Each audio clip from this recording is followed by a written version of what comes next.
it's almost the end of the year, and I cannot believe it. Can you believe it's almost the end of the year? Yeah. The end of 2025? 2025 has flown. It has really flown. I guess when you get older, the time just goes by at like warp speed. Yeah. Totally think that. So, in this video, we're going to tell you guys how good we were with our predictions from last year that were about this year. Yeah, so we made a list of predictions. If you guys want to go back and watch the video, you can find that in the description right now. But we made a list of predictions that we thought might happen this year for 2025. So now it's time to see how wrong or how right we were. That's right. That's right. Oh, that's kind of bright. We're always right. Glowing face. We're always right. Have it right here. We went through our video and listened to our predictions. So the first one we had on our predictions was people are going to be more selective and buy a lot less bourbon in 2025. Well, I think this one's a hard one to. I know for us that's true. But I also think that's true because if you look at bourbon sales overall, they have gone down. I don't know any of the facts of bourbon sales, so I can't quote any of that. And trying to quote on bourbon sales unless you have those facts. I just saw some. So I don't want to go with that aspect of it. So it's more of I've heard people talk that they're buying less on chats and live streams and comments on videos. I know for us that's true, but for everybody I don't know if that's true or not. So that's. It's kind of like I'm kind of right, kind of wrong. But I definitely think that people are buying less bourbon. That's just my opinion. Yep. So. I think so too, but it's kind of hard to prove that one. Being more selective. Yeah. Okay. Number 2 we had was more NDPs are going to be closing their doors or going bankrupt. I don't think that's true. I don't think we got that one right. I don't think we got that one right either. I thought there were some, but not anything crazy big. Like the only one I could think of right away was Westward. Yeah, but the way we did that is like not one, many. Right. So if one closed, okay, that's fine. Right. It sucks that they would have closed, but ours was more. Oh yeah, and I don't quantity of them, and I don't know of any of them. Yeah, me either. So we were wrong. Wrong. Yep. More older bourbon in 2025. I think that's true. Very true. I think that's true. There's been a lot of like 16-year single barrels that's been released in places. 15-year-old, 13-year-old bourbons. How about 14-year-old Jack Daniels? Yeah. How about 21-year-old Knob Creek? I mean, there was just an endless list of older bourbon. I mean, even like a 30-year-old whiskey. There's all kinds of stuff. Yeah. All kinds of older bourbon. I think we nailed that one. Yeah, we definitely nailed that. Win! So, okay, the next one we had was ECBP. There's going to be an ECBP that is 13 years old. And then during that conversation in that video, you said there's going to be a Four Roses 15 years or older. So the ECBP one was wrong, but Four Roses did just release, was it Thanksgiving? Mm-hmm.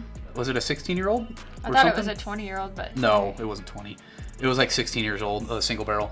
Yeah, I was right. Yeah. I didn't have insider information. Actually, they did. Did Four Roses do something else too? Yeah, I thought there was like a 20-year, or maybe there's something coming. But so that's a partially right on that one. I wasn't wrong. Yeah, but it was like a twofer. I said 15 years or older. Yeah, and there was. There was. The ECBP though definitely wasn't 13 years old. No. I don't know what the C batch is, but I haven't seen it yet. I don't think they were 13. No, I don't either. I think people would be going nuts if it was. Buffalo Trace products will be more findable, not BTAC. But Buffalo Trace products more fun. I think that one's true. I think that's true too. I have seen a lot more Buffalo Trace sitting around on shelves. Blanton's even. Blanton's not going for crazy prices. Eagle Rare. I've seen some E.H. Taylors around. Yeah.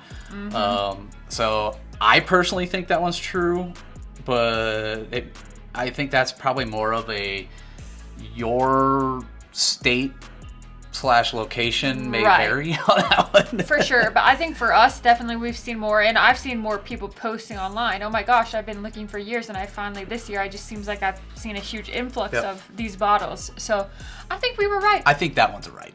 Yeah, we are not wrong. This is a funny one here. So I said in that video, Blanton's and Elmer T. Lee will be added to the BTAC lineup. Well, something got added to the BTAC lineup, just not those. You were wrong. E.H. Taylor. Hey, something got added to it, though.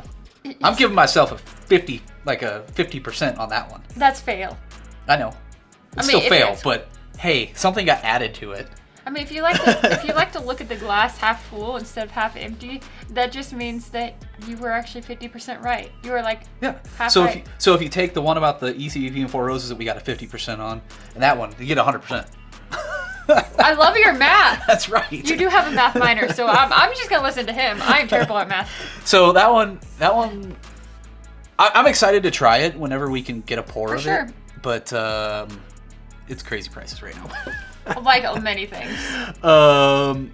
2025 will be the year of the bourbon with the release of older bourbon. I mean, we kind of talked about older bourbon before. I don't know if this was necessarily the year of the bourbon, because like we thought last year was year of the rye. Oh, I think this year is definitely the year of the bourbon. Think so? Older bourbon. The year of older bourbon. But we had more older. We had a prediction earlier that was older bourbons in 2025. This one is more of this will be year of the bourbon. Yeah, I think it really has been the year of the bourbon, because like I feel like last year was definitely the year of the rye. I think this year has been loads of really good bourbon. Okay. That's my opinion, but I mean, I don't know. There's been some really good ryes too. We've gotten some old rye single barrels. I know, but like if you think of general releases, aged releases that were the best of the year, I mean, look at like the Calumet 18, the Jack Daniel's 14, Knob Creek 21, which we haven't tried. Yeah. I mean, you just think of all of these older bourbons. It has been a year of massive older bourbon I don't know. releases. I think that one's a hard one to actually verify that. Yeah, it was year of the bourbon. I mean, if it's our opinion. I don't know. What do you guys think? If it's our opinion, man. Do you think it was the year of the bourbon this year? Or I mean, like some people would be like, "Oh, this is the year that finished bourbon stood out," but I don't think that's true either. Last year, I feel like I noticed that a lot more often. All right. All right. Next one. While we were talking about the year of the bourbon in that video, I said that the Parker's Heritage would be a back to a bourbon this year, not finished, just a awesome bourbon. Wrong on that one. It's an American. Yeah, it's a blend of. It's a blend of all. It's got a bunch of different things in it. So yep, I was wrong on that one. It's good. Sadly. It is a good bottle. And then the last one we had from our video was less finished whiskey in 2025. I don't think we can say yes or no to that one. It's hard to say. Like, if you wanted a real hard fact, you'd have to be like, all right, how much finished whiskey was there this year? I still think there was a lot of finished whiskey. There was still a lot of finished whiskey for sure, but I feel like non-finished whiskey shined through more this year. I don't know. The bottle we're drinking right now is a finished whiskey, and we're drinking Jack Daniel's Heritage. Damn, that's such a good bottle. Yeah, it's finished. That's true. So it's double barrel? It's toasted double barrel? Yeah, I think it's toasted. Yeah, it's toasted barrel. So toasted. So technically finished. Technically, there's a lot. There's a lot. There's so much, but a lot of stuff was finished in this year. There was a lot of stuff finished in buff turkey barrels. That was true. I think this was the year of buff turkey. That everyone, if that was the craze, I think the craze was buff turkey. Buff turkey. Yeah.